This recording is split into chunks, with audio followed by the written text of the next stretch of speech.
So welcome everybody. I'm Ivy Rivera. I'm a psychic medium, a Taino Airwalk. Today we are talking about the reality of relationships, why some relationships are so difficult, so damaging, why it's so hard to let go, and how we can better understand what the true nature is of our relationships based on the contracts that we signed before we came to Earth. I'll be looking at this from an intuitive perspective, and we have with us special guest astrologer Christina Del Rey, who will be handling the planets and stars behind all of this. How are you, Christina? Excellent. Glad to be here. So I'm glad to have you here. Now, the nature between Christina and I, we go way back. I think that as she's been living more of the single life in recent years, I've been able to look at her contracts with different people and say, this is the nature of this, and this is what you can expect to happen. And that's been pretty darn accurate, yes? Oh my gosh, it's a totally different world, and you're right every time. It's ridiculous.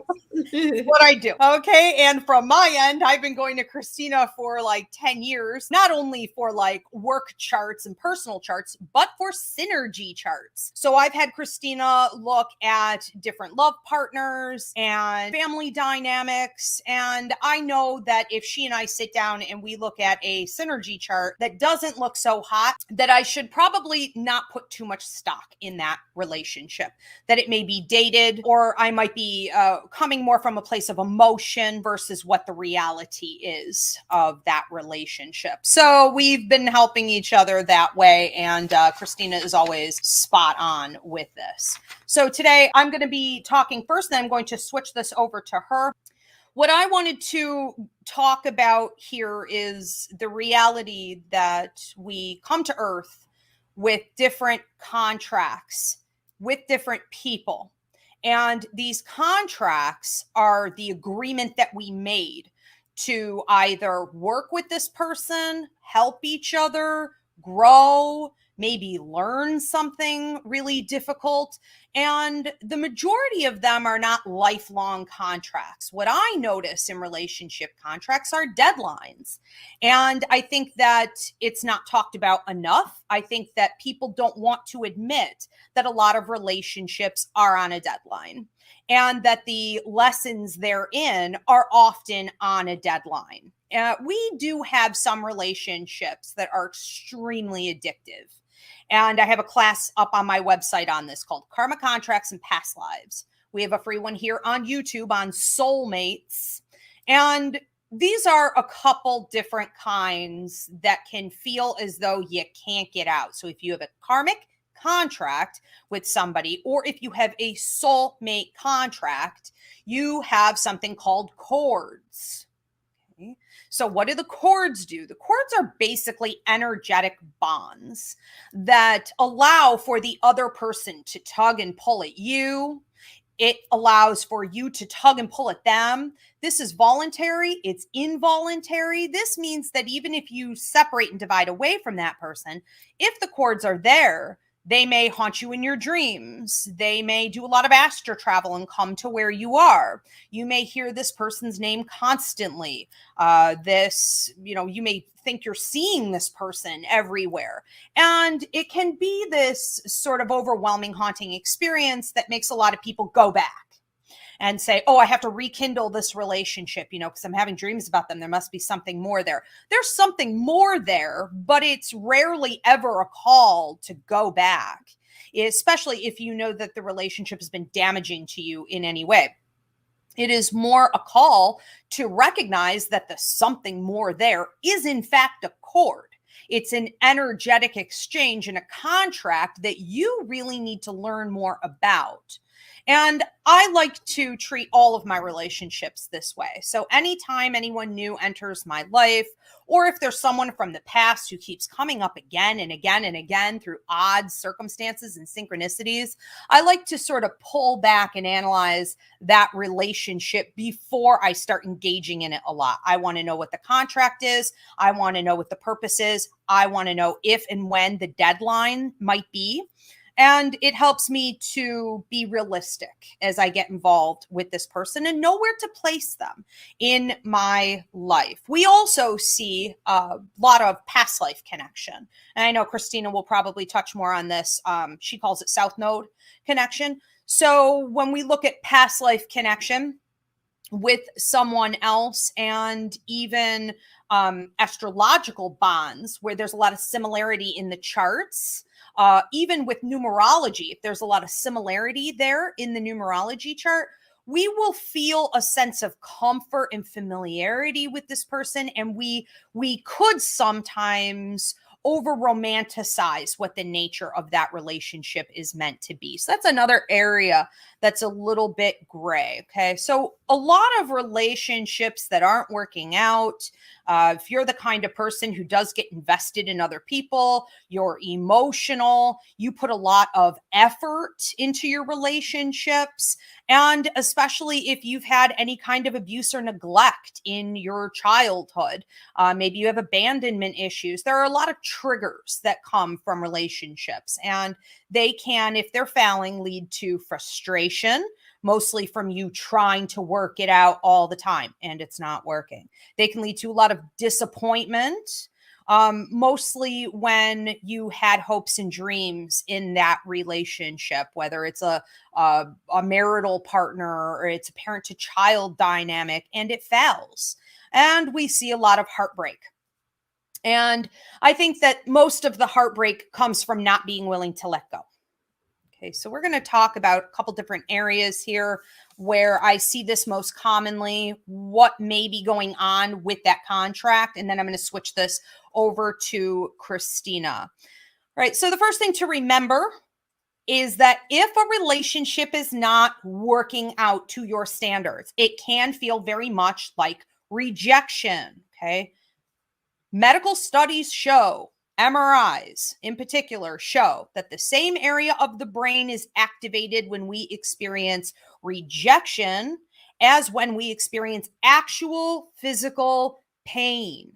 It is referred to, okay, when you're dealing with a breakup, with a friend, with an estrangement, with a lover, okay, it's all often referred to as a punch in the gut, a knife in the heart, because it literally is the same physically. Okay, your brain, your body doesn't know any difference there. So it's important to remember that while you're coping and trying to get to a healthier place. Honor it for the severity that it may bring. All right, areas where I see this the most. So romantic partnerships, the number one area where I see this the most. And I think that it's really upsetting to give readings and healings to someone who has a karmic contract, meaning they have those cords, that addiction to the other purpose, to a point of obsession where they can't leave each other. They keep coming back or energetically pulling and tugging at each other, but it's definitely toxic. Okay, so when we look at karmic contracts, they are often extremely difficult. They can be damaging. They come with really hard lessons, but they can feel exactly the same as a soulmate connection. So we have to be more willing and honest about the nature and the toxicity of a karmic relationship bond. And we have to be willing to leave when we need to. When I see a karmic contract come up in somebody's reading, I kind of know they're never going to make it. It's just like, this was never meant to be what they think it's supposed to be. Now, granted, this can happen in any type of relationship, familial, friends. It can happen in any way. Right now, we're focused on romantic, and this is where I see the biggest problem with that for sure. Then we see these soulmate contracts. What is a soulmate contract? That means that you have a work contract. It means that you were supposed to get together with this person and you were supposed to build something, grow, learn from each other, create. You have a job to do together. You're supposed to work as a team. That does not ensure that both parties are going to be on board. You typically have one that's lagging or is afraid of that level of connection or that level of commitment, the amount of work that would have to go into it. And you have one person who's excited about that and is honoring it for what it is and recognizes it as something special. And so this can often lead to a complete deterioration of what could have been an amazing bond. That is a common thing to have happen. Also, we have to realize that we don't get just one soulmate. So I have a class up on the website called Reaching the One. And in that class, I talk about how there's no such thing as just the one. So twin flames are a complete and total myth. They've made a lot of cash off of this. There's no proof of twin flames. It's a ridiculous concept, actually, that I think is really it's detrimental. It's causes for us to think of ourselves as not being whole. Okay, so we need to leave that delusion behind. But it is true that we do have soulmates that cross our paths, and these are special and they're rare. But I would say that when I look at someone's life contract, typically I might see like 5 to 6 different soulmates cross your path. So when people joke about, well, I like to think of soulmates as being like calves, you know, one goes and it doesn't work out and another one comes along. That's not too far from the truth. And it's healthier to think of soulmates as being exactly that. Okay. Then we have the past life connection, the astrological connections that Christina will talk more about, where I find that even when there's great synergy there, and like with the past lives, I said earlier, there's extreme comfort and familiarity. It doesn't necessarily mean that these relationships are supposed to last forever, and we don't want to blow them out of proportion just because the energy can be pretty dynamic. So I see that happening there too. We also see that romantic partnerships are often burdened by a past life connection, especially where we see a parent to child dynamic. And yes, it's gross. And yes, it happens. But we could be reborn with our child as our romantic partner or vice versa. And so that's another area where I think we really need to book those past life readings and those synergy charts and see if that comes up, because often then there's a sense of entitlement, you know, like, Mom, you owe this to me. And there's a real addiction, like you couldn't let your child go, you know. So we have whoever is leading, who was the adult in the previous life in that relationship, basically taking care of a child. Okay, it's not a partnership, it's parent to child dynamic reliving itself. So it's important to also think in terms of your programming. We've been programmed in our society. Okay. And I'm in America, but I want to say this is really everywhere. Some places are even worse, where we are to have black or white thinking. We are all in a relationship or we are all out. It is now or never. And literally in our wedding vows, it is till death do us part. That is silly. Relationships are organic, they're flowing, they're evolving. If they're not, then maybe they're dying off and we can't try to resuscitate it and force it to be alive. There are all kinds of real natural growth happening here with relationships, and we can't force it into one category or the other, or else we run the risk of not fulfilling that contract. What happens when you don't fulfill a relationship contract? Anybody want to take a guess? Okay, feel free to type that in. What happens when we don't fulfill a contract? Well, I think Christina and I probably both agree on this. You're going to reincarnate and do it over again. It's not going to go anywhere. Like any other task you have in your life contract or your astrology chart or your numerology chart, you've got to hit these marks. We've got to get done everything that's within any type of contract, or else we just get to start over from scratch later on down the road. All right, so we may want to start approaching our lovers, our potential romantic partnerships, with more honesty. We may want to say, hey, you know what? This is great for right now. I really feel like we're supposed to be together right now. I'm healing, you're healing, we're growing, we're learning a lot, we're building, we're having fun. And you can also be realistic about that. I don't know how long this is going to last. And I'm not going to try to hold on to it or force you to be something more in my life than just what we are right now. Okay. You may want to loosen up a little bit on all of that. Okay, the universe does not abide with that black and white mentality. The universe has its own set of rules. We have to abide by universal law. I want to talk a little bit on parenting. All right, so this is another, probably the second most dynamic and common area where I see problems arise from people not understanding what I call a kid contract. So when you have a child, you are essentially chosen by that child. You chose your parents. I chose mine. For some of you tuning in, you're going to be like, that is hard to believe. There's no way. Yeah, we did. And I get that for sure. But for example, my parents are abusive and neglectful. These are not people I would ever put on a pedestal, for their lack of parenting. But they are definitely who I chose because I came to Earth to do this work.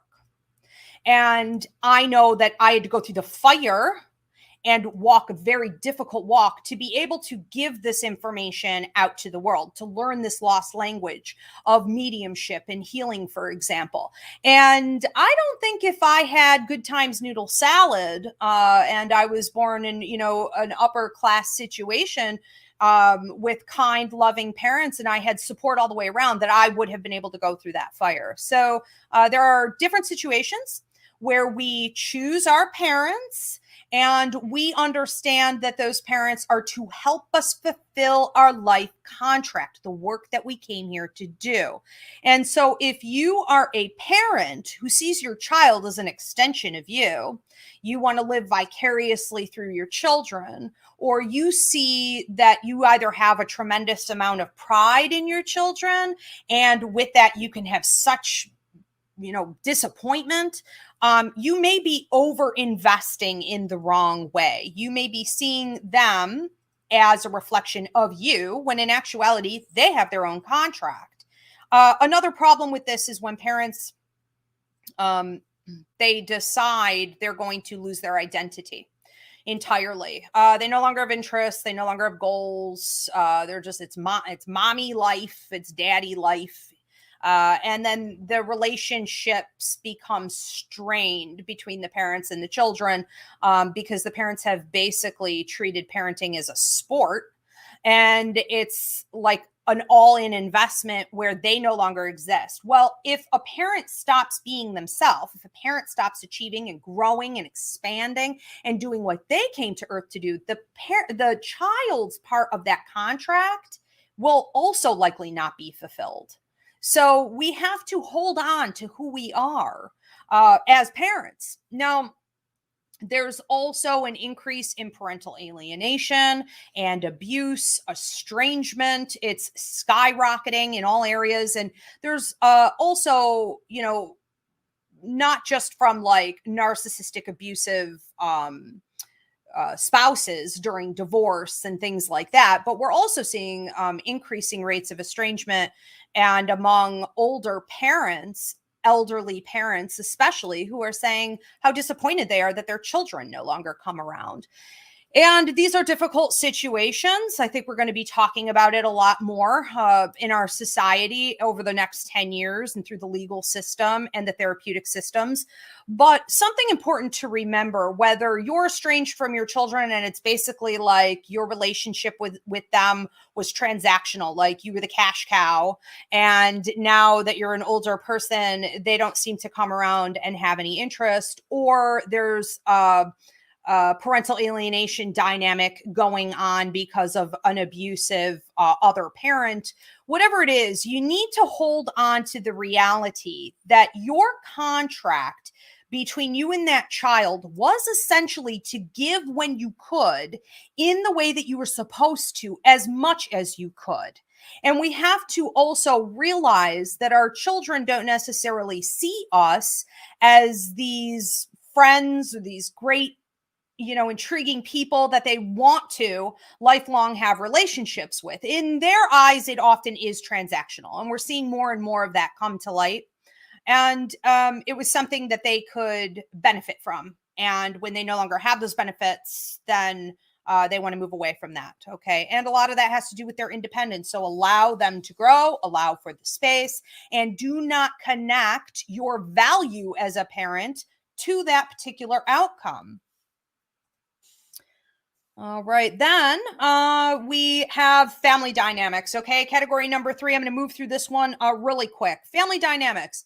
I do recognize that our colonial, therapeutic system that is based on white male Christianity. Okay, that it doesn't fit other cultures, and it's not really helping, especially when we have collectivist cultures that would give up their own needs and wants and ego for the greater good of the whole. Therapy, especially here in America, does not support that. Okay. So there are a lot of therapists out there who will say, that's it. If you got toxic family, you got to cut them off. Okay. You got to go no contact. This is narcissism. This is abuse. This is neglect. It's doing damage to you. I want to just take a second to honor that I understand that there are other people from more of these collectivist, cultures and family dynamics that would find that to be more damaging than anything. But that does not mean that boundary setting doesn't have to be an active part of your relationship with parents and siblings and aunties that take, and expect and demand more of you than what you're comfortable giving, so that you can grow and evolve. So boundary setting is key. And I see people struggle with this. Oh my God. So hard. And I think a lot of it comes from the guilt. I think it comes from the guilt of society and, even different cultures, whether it be like I'm Puerto Rican, like that's a heavy family influence, a lot of Italians, Christina included, right? You would agree with this. There's a heavy maternal, and you got maternal guilt and you got that family bond and like blood is everything, but it isn't. That's the thing.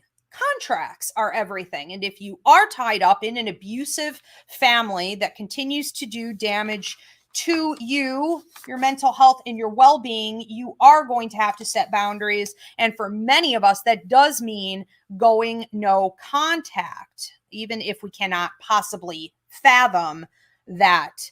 What I see with most family dynamics in regards to contracts is that they're actually relatively short.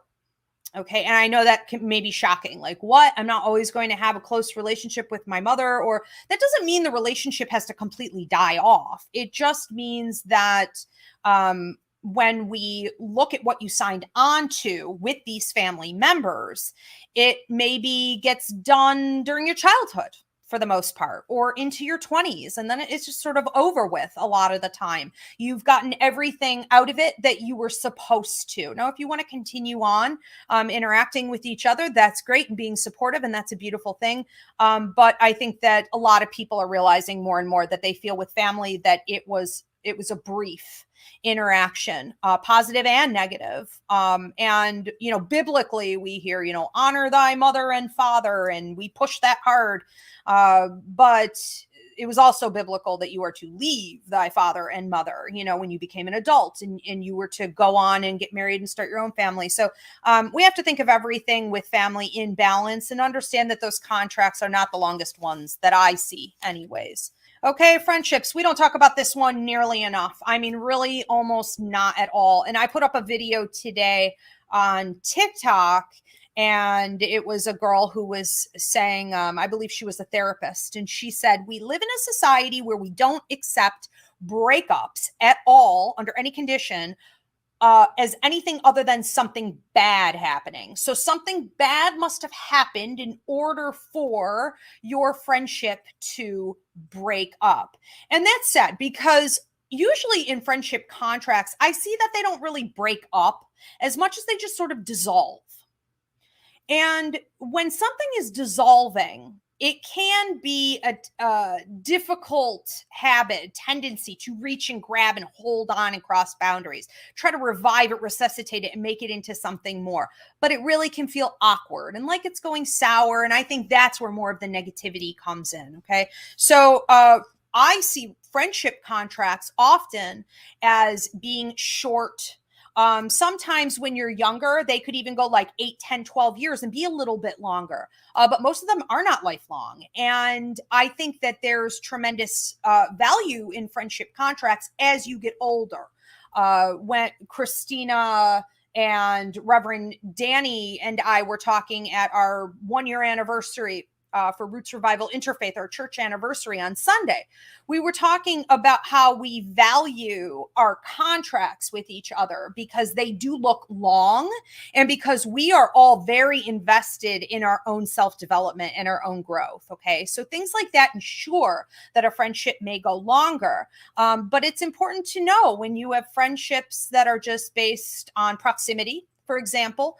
Research shows that we tend to pick friends that are within like a 7-mile or 10-mile radius of us, maybe even just people from the workplace, whatever it is. So moving can cause this. Growing out of the friendship can cause this, especially if you had, like in that video, she talked about bad habits, like you were overspending, you were drinking and partying all the time, and now you don't want to be doing that anymore. So you're sort of growing and evolving. I see it mostly with people, though.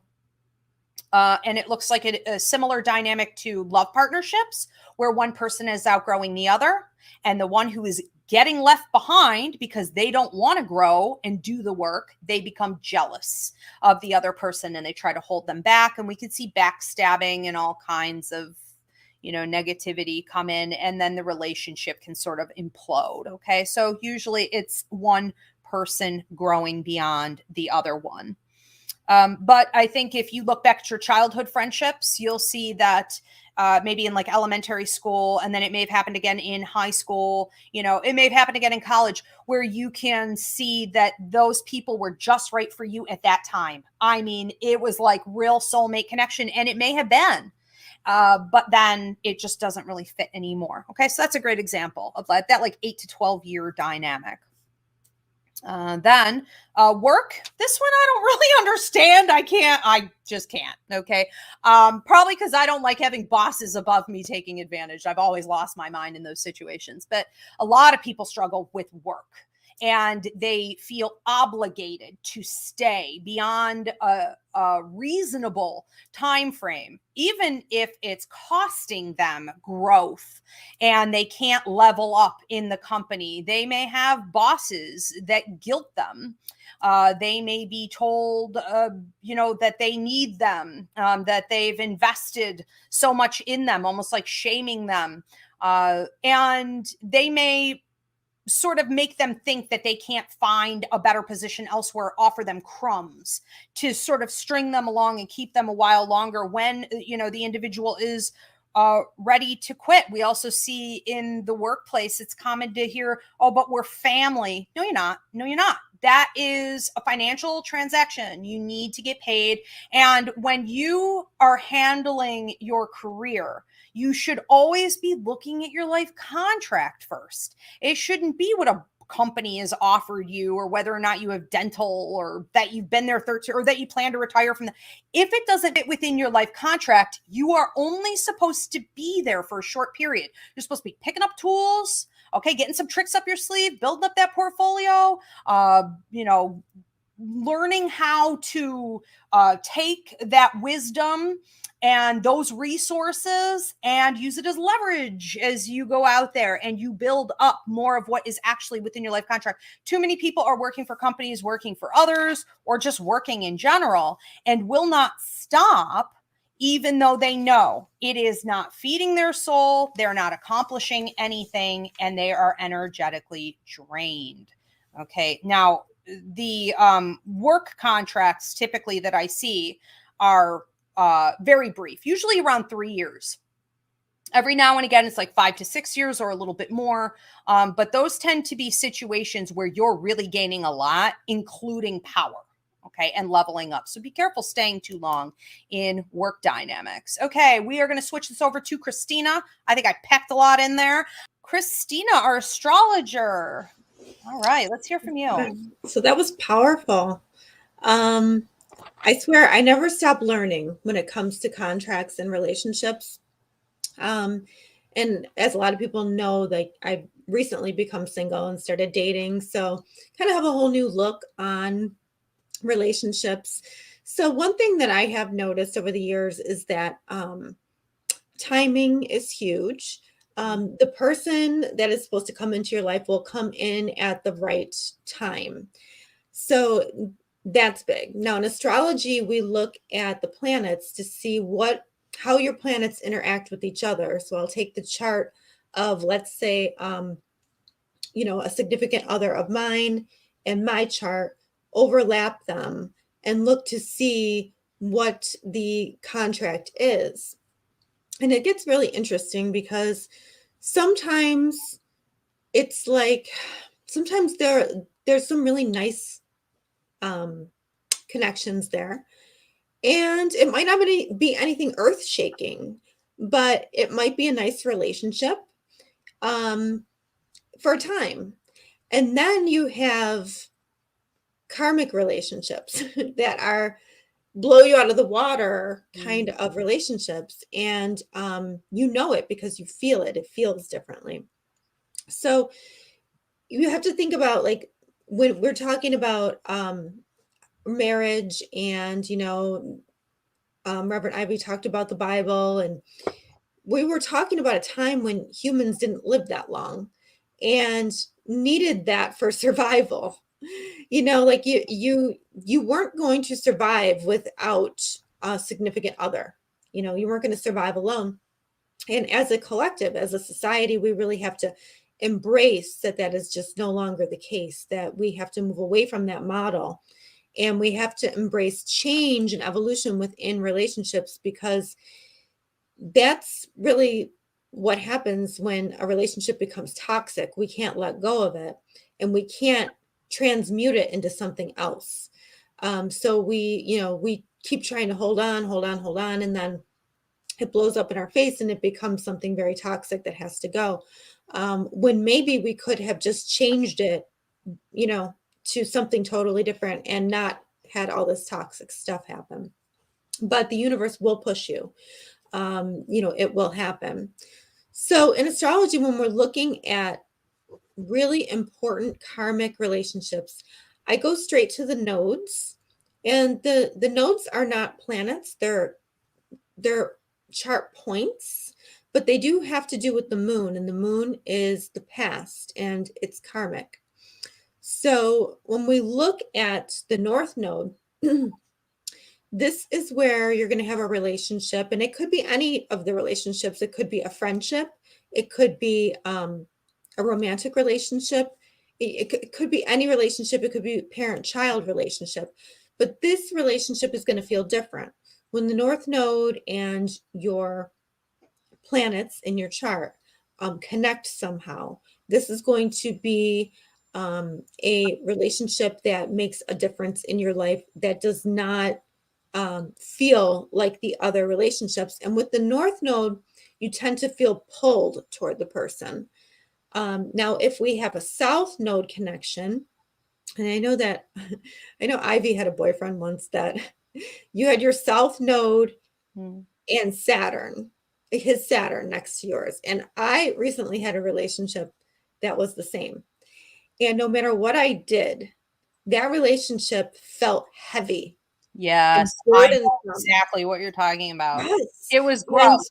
And it was like it was a past life relationship, and you feel the connection, so you are drawn to it initially, but once you get into the relationship, you're kind of repelled by it. It's weird. It's strong though, because when we're looking at relationships, not only do we look at the nodes, but we have personal planets, which are like your moon, your sun, your Venus, your Mars, your Mercury. And we have outer planets, which are Pluto. The main ones in synastry would be Pluto and Saturn, because they're karmic. And when you have a Saturn connection, let's say my Saturn touches somebody's moon, that's going to be a very important relationship. And it's going to be, there's a contract there. But if I have this with somebody, it might be difficult to get it started because Saturn is like, restrictive, and, it's like you have to really earn your way. So the relationship might take a while to get going. But it's one of those things where if you work at it, it kind of it gets better. But it is kind of the glue that holds the relationship together. When Pluto is involved, we're talking about deep changes. We're talking, and this is the interesting part.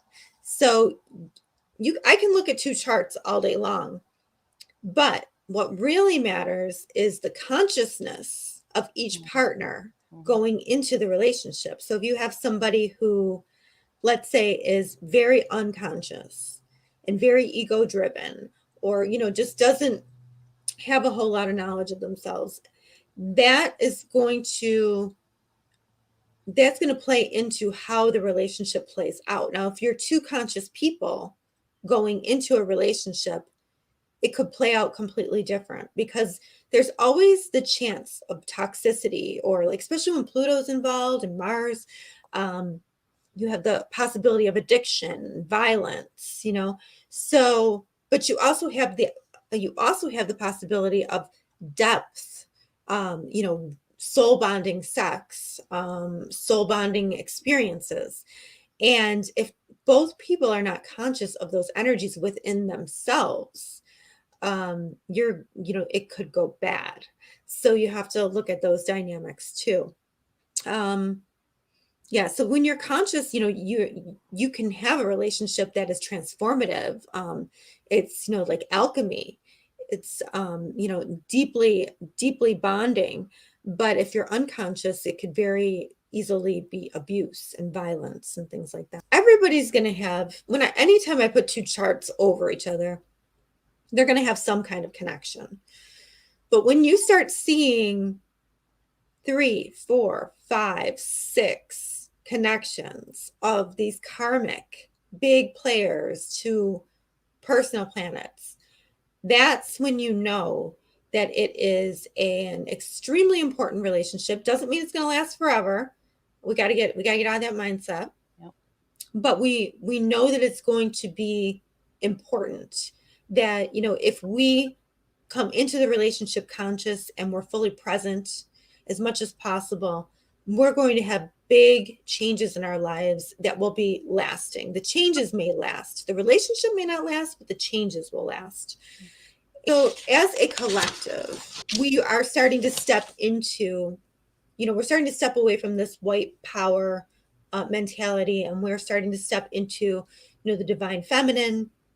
And one thing that once women start to embrace their Lilith energy, which, has to do with empowerment and equality. So once women embrace that, it's going to be so much easier to cut cords, to not hang on forever, because we're going to know that we're fine without a partner, where society tells us we're not okay. How many times do we hear, are you going to have children? Aren't you going to get married? Right. So, and that's a societal pressure. But the more we come into our divine feminine energy, we're going to break those chains, and we're going to realize that it's okay that we don't have the same partner for 30 years. And we have to think of it like that too. What's better, having a partner for 30 years where you kind of tiptoe around each other to keep the peace, or the quality you could have in a relationship for a certain amount of years where you're fully conscious? So we have to start to weigh those things out. And also too, the person, we didn't really talk too much about free will, but let's say there's a contract and, you feel the pull, but that other person is a person who likes to control their life. They don't listen to contracts. They don't listen to their intuition. They listen to what society is telling them. No, I can't be with that person. I can't do it. I have to be with this kind of person. That person really does have a choice to fulfill the contract or not. So you have to decide when to walk away in that situation too, because it just, you can't force somebody to go enter the contract with you. When time is wasted and two people the relationship is no longer working, we have to start looking at that like we're going to not hate each other and do horrible things to each other. And until we have to break up, we have to start looking at it like, you know what? This was wonderful while it lasted. And now it's turned into something else, and that's okay. And I think that too, I have a nodal connection with one of my children, and it's just a pull. You know what I mean? Like you can feel it, even though it's my child, it's still that really important pull. And I have a different connection with my other child, and you can tell they are totally different contracts. I'm the same mom, but they both view me very differently. And I'm meant to fulfill different pieces of the contract in each of their lives. So we shouldn't take these contracts lightly, because you are an important person in each person's life that you come in contact with, whether it be work person, child, I mean, boundaries are key, just like what Reverend Ivory was saying, but it's really important that we come into these contracts fully conscious and recognize that other people are not fully conscious, but hopefully, somewhat they will get conscious. And each one of us has transits going on in our own chart. So we have our birth chart, and then layered over that, we have the transits in the sky. So those transits are what's going to trigger a person coming in or out of your life too. So those are keys. And then how we handle it has to do with the consciousness. I think that is pretty much what I had. Okay, I love this. I just wanted to play off of what you just were saying here a second ago about how we should value our contracts, and people who are conscious of these will appreciate, they'll have an attitude of gratitude, they'll be more engaging, they'll honor, whether it be a work relationship, a family dynamic, a love partner, And when you said that, I thought that's exactly it, because people who are going to fulfill their life contract, their relationship contracts, they are people that are mindful. And when you said, look around, because a lot of people out there aren't, you could tell who's mindful. You could tell who isn't. And who out of any of us enjoys being engaged in any type of a dialogue or a work relationship, or heaven forbid, a love affair with someone who isn't mindful, with someone who isn't conscious, with someone who doesn't know themselves, someone who has no self-control. It's sort of like they're just putting their energy out all the time. Bam, bam, bam, bam, bam, bam, bam, bam, bam. There's no interaction. Well, people, we just got to wake up. I mean, if you see that that's how it feels, if it walks like a duck and it quacks like a duck and it eats duck food, it's a duck. It's someone who isn't conscious. It's someone who isn't mindful. And I love too how you said you can't force anybody. This isn't even really a situation where you can lead a horse to water. And I think this is where so much heartbreak comes from with my clients, especially when they will not let something go. It's because they believe that because there's a special contract and bond there, that they can somehow convince the other person to get on board with fulfilling it. And you can't. You can't. And so that's the sad reality. Now, what happens in a situation like that where then you have to get out of it because it's not healthy for you anymore? It becomes toxic. It's imploding, whatever. We have a class up on the website called Relationships, Boundaries, and Cord Cutting that you may want to check out. And there's a lot of myth floating around out there that that's a terrible thing to do, and that once you cut a cord, you can never get it back, and you might be making a horrible mistake. Well, these are just manipulation tactics, okay? This is just another tool where we're minimizing people's ability to care for themselves, their power to fulfill what they're supposed to in life, and we're trying to steal their independence, make them feel weak and insecure, and like we're not set up in the universe to need anyone who is not assisting in our growth. It's not working that way. Okay, so it's another myth. And if you need to cut that cord, especially at night. It can help a lot if this is a karmic contract or this is a soulmate contract that has gone sour. That person may literally be invading your sleep and your dreams through astral travel, and you will want to set boundaries there. Okay.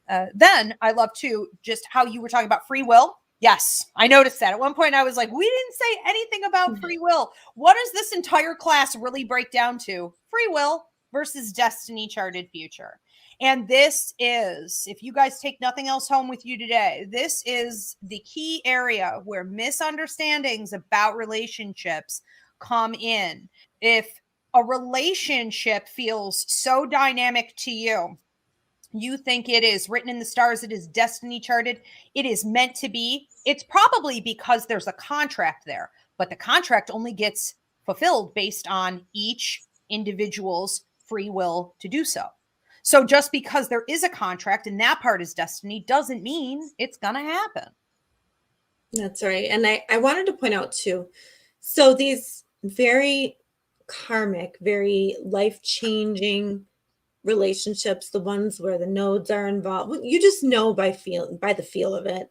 I mean, I can do astrology all day, but you know the pull when a big relationship comes.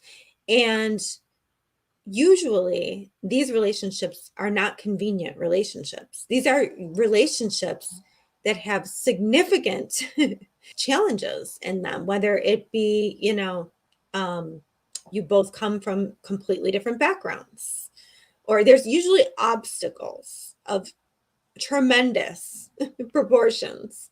But when the nodes are involved, it's like you have to play it out. You feel so pulled that you really just feel like you can't go. You can't not go. It's like, no, I got to go on this ride with this person. I know I do. I just know I do. No, it doesn't matter what it costs me. I got to go, I mean, to a point. But those are kind of reserved for special. And I think that society tells us we're supposed to have these convenient relationships. We're supposed to have these relationships, look what we see on social media, look what we see on, television, like the guy gets on one knee and proposes and they live happily ever after. And, they both live in a house with a white picket fence and everything's great. And so many people have that image in their minds today, and they're trying to control their life. Like, this one's not good enough because, it doesn't fit that mold or whatever. And really you're not fulfilling your contracts because you're trying to control it too much. So you have to look at what you're doing too. I have to stay with this person because society tells me I have to stay with this person. Do you really though? Is that what's best for your soul growth? Because if something's not helping your soul grow, it's not for you anymore. So. Yep. And it really is quite a fantasy to think that just because that's the person that got down on their knee, that they're going to know everything that you want and need. There's a lot of talk in recent years about love languages, and I'm not that into it because trauma can cause a lot of that to happen. And there's a lot of this, misunderstanding. What's that? You change, like, and your love language 15 years ago could be completely different from what it is like now. An aura. It's like an aura graph. It's like an hour later, it could be different. So I don't care for a ton for that, but I think it's interesting that we're trying to honor each other more. But putting so many expectations on one person too, for the rest of their lives. I mean, you're going to be my all for the rest of your life. No. But then we say, I just put a meme up on this today. We also say, if we say, well, you came up really short in this area, this is what I want from you. And then the person does it and they deliver that to their love partner. And they're like, here's this gift. I'm giving this to you. And you say, well, I wanted you to come up with it on your own. Yeah. Well, we're not it's time to go to therapy because, in any relationship you have, everyone can't read your mind. If they're not literally the psychic that you paid, that's not their job.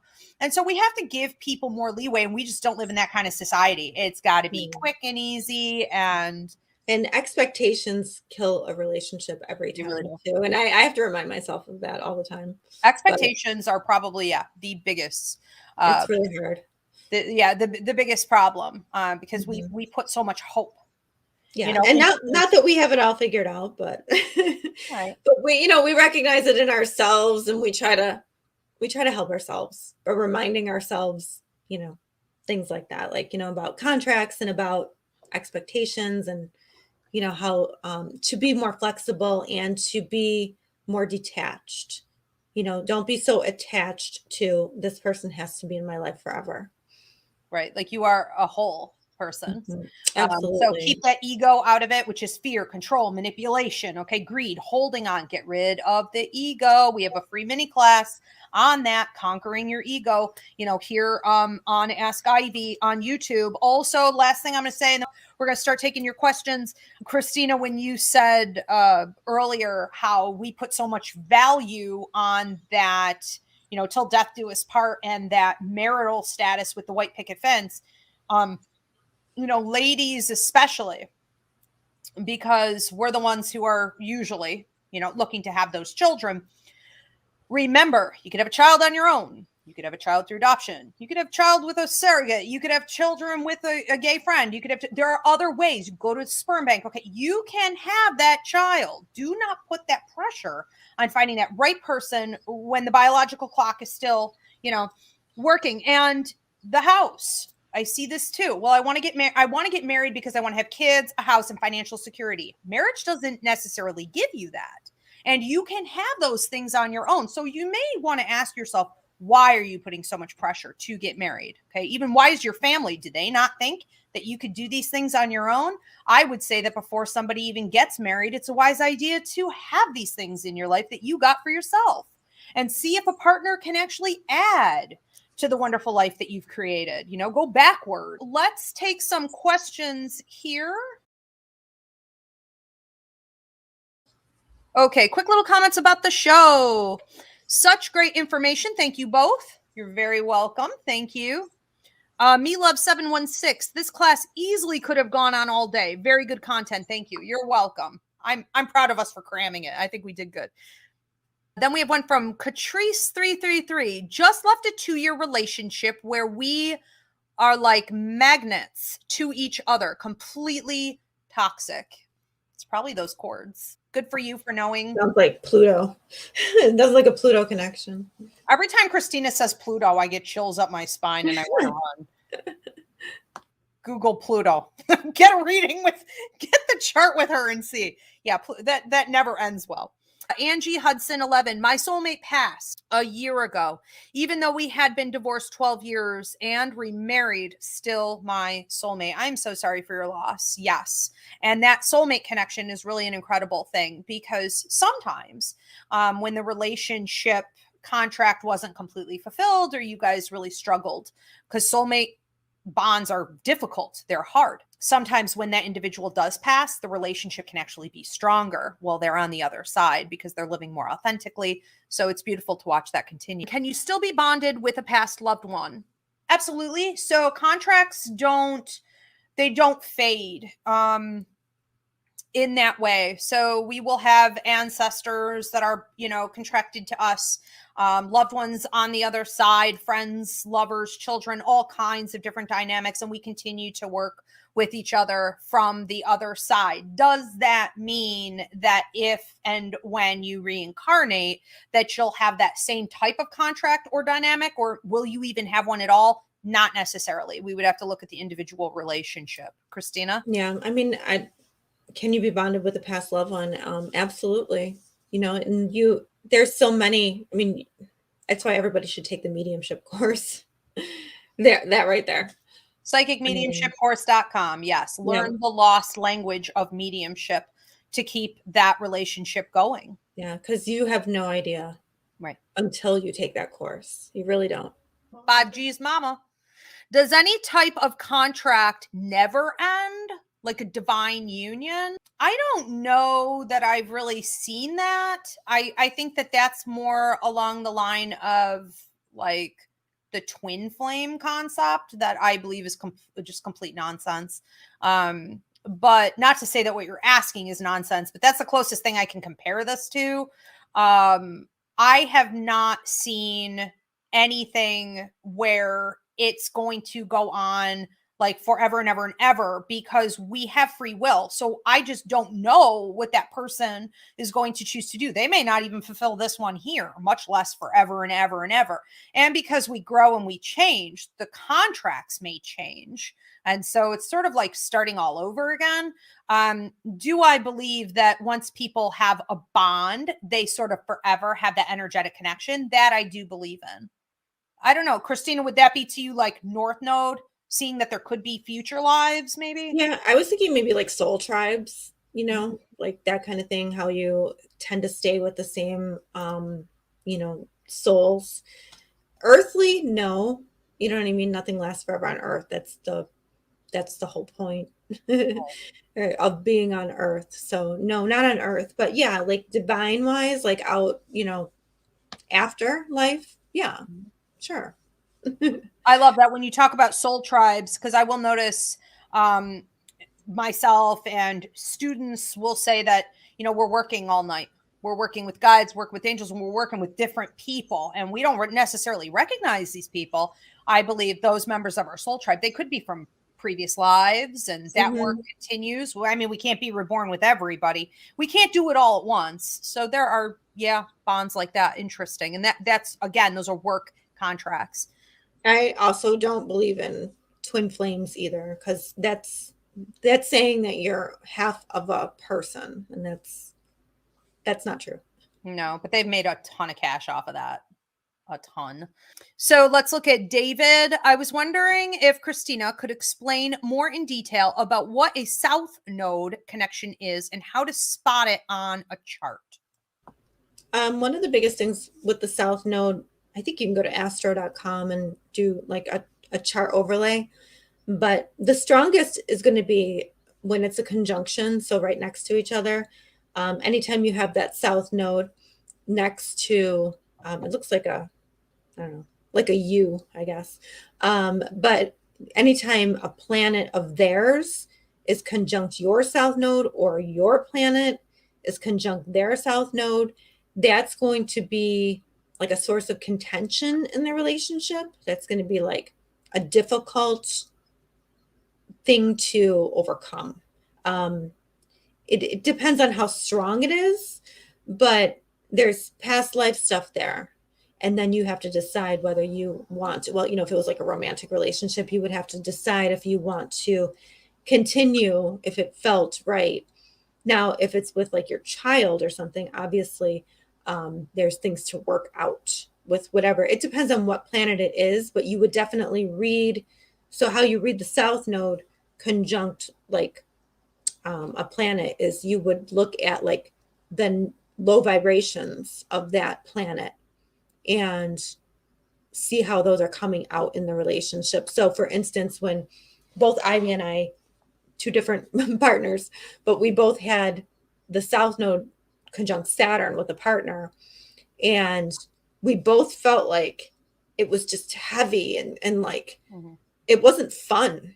Like it wasn't light. That's the only thing I can think of. Like it wasn't light and fun, and it was very heavy and like full of like, I don't know, like it was almost like misery, really, to be honest. So really was. And it was like also sort of addictive in the way that like you felt so connected to this person. Yes, it's like you don't want to be connected to something that's a drag, but you also it was can't a deny drag. that bond was there, and it almost created that drive to want to make it work. Yes, and there was he was like a dancing clown, even trying to make it work, trying to make it light, trying to make it better. Like he even knew, even though I never said it out loud to him, but I was still getting drained. Yeah, drain. It's constant drain, and that's what South Node is. It's drain, and there can be love there. There can be love there, and I know there was with me, but it just was too heavy for me, and I know too much.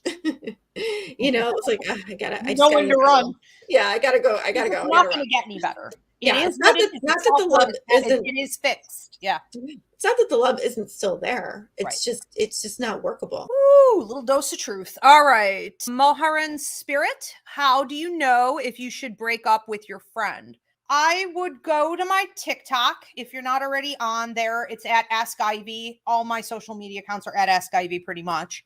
And you would want to watch that. I thought the video I put up today of the therapist talking about friendship breakups was pretty spot on. And I felt like she really said it all in 1 minute. And I know some of the things that she said there was that you either have different interests, you're growing at different rates, and you don't want to see it like go sour, go bad, go dark. You just don't need to see that there's something wrong, something terrible happened. It's just sort of dissolving and you're honoring it in that way. And I thought one of the great examples that she used, I brought into curriculum here tonight, was when she said, if you guys got together at a time when you had some bad habits, drinking, partying, overspending, and now you want to move on from that, but this person is still there doing that, you could just, grow apart. I would also say if you feel like you can't trust this person, if you feel like you can't share, I mean, personally, a deal breaker for me in a friendship is if I think that person doesn't trust me, like they don't seem to know who I am. If somebody doesn't know who I am, you don't belong here. That's it. If you don't know who I am, because I don't really change, then you don't belong here. So they should be able to trust you and back you, and you should be able to trust them. I would say that if that's not there, as in any relationship, that's a big red flag. Yeah, I agree with all that. I think when your values start to change, when you level up and they don't, you know what I mean? So, but I think we're also under this sort of fantasy with friendship too. This, oh, we've been friends since we were 5, and who cares if this person is not, what more if this could there person, be? Yeah. you can say hi on Facebook, there's nothing wrong with that. I mean, but there's just times, and you can see these in the transits a lot of times too, when a friend leaves the contract is over and leave. But remember, everything has to die in order to make room for new. So that includes everything, really. Unfortunately, I mean, this is like real talk. This is like truth. It's not like, oh, that's great. No, it's kind of like the ugly truth. Everything has to die, and you know what I mean? It just does. That's just Earth. And if it's not, then there can be no rebirth, and we're literally just stagnating. No, and think about it too. Like if something grows too much, it's like a cancer cell too, right? If it's overgrowing. So you got to think of that too. Like things have to regenerate. Yeah, I think we just need to be okay with it. This is how it is, and that's okay. Okay, Modi Live. I had a soul contract, I think. It was that strong feeling. You're right. Nothing more than friendship happened, and I've let it go. But what happened to the contract? Was it a lesson in letting go? Well, it could have been. It could have been one of those relationships where this person is put on your path literally to help you appreciate relationships for whatever they are. So it's helping you to grow as a person. It's helping you to grow spiritually. It's helping you to evolve in your understanding of universal law and manifestation and gratitude and all those magical things. And so sometimes those are some of the most significant relationships that they are. And it's just like a cool breeze, on a summer day. It just sort of comes through and leaves, and you realize you're changed, forever. Could be. I agree with that. I also, what I have noticed is that they can come back at the right time too, which is so interesting to me. And this has just recently happened to me, like where I met somebody, thought they were special, and then they were gone and they came back. And this has happened a couple times actually. And there is one that happened over the span of a little more than 20 years. Mm-hmm. So you'll know, because it's not like a toxic pullback though. It's like the person needs you or something. There's more unfinished business. So you're pulled again. So never discount, don't wait for it. Don't be sitting around waiting for it. Mm-hmm. But sometimes if you're cognizant of the signal of you're just paying attention to spirit signals. One person I had a premonition about, and I was like, oh, I got to find this person because I know something's going on. And the other one, it just came into my peripheral, because spirit will often speak to you through the peripheral, try to get your attention. And then I saw that, and then I pursued that. And you know what I mean? So it's not necessarily always over. It just might not be the right timing. If that makes sense. I love those contracts too, because it's like this little mystery, it's almost like a game. And it's in the next level, maybe they won't be there, but in the, or watching a series of a show, and then that old character pops up again. And so, when you see synchronicities, you guys may be crossing paths repeatedly to get work done together. It's just getting to that point where you can recognize it. That's the problem. Right. And really, you have to really take the mediumship course, and you have to take the classes to really understand how to look for the right, not the toxic stuff, but the stuff coming directly from spirit. Yeah, like there will be patterns, and yeah, it's a whole different thing if someone's like toxically pulling and tugging at you for manipulation purposes. That's not the same as someone showing up 10, 15, 20 years later and you guys having a relationship rekindling for some reason. It happens all the time. It's pretty awesome. Christina, thank you so much for being on here with me. I always have so much fun when you join me. Yay, it was so good. It was so good. I'm thankful for everybody who joined us too and commented. Yes. Thank you, everybody, for being here on TikTok, on YouTube. Thank you, Paul. Thank you, Spirit. Everybody have a great night. See you soon.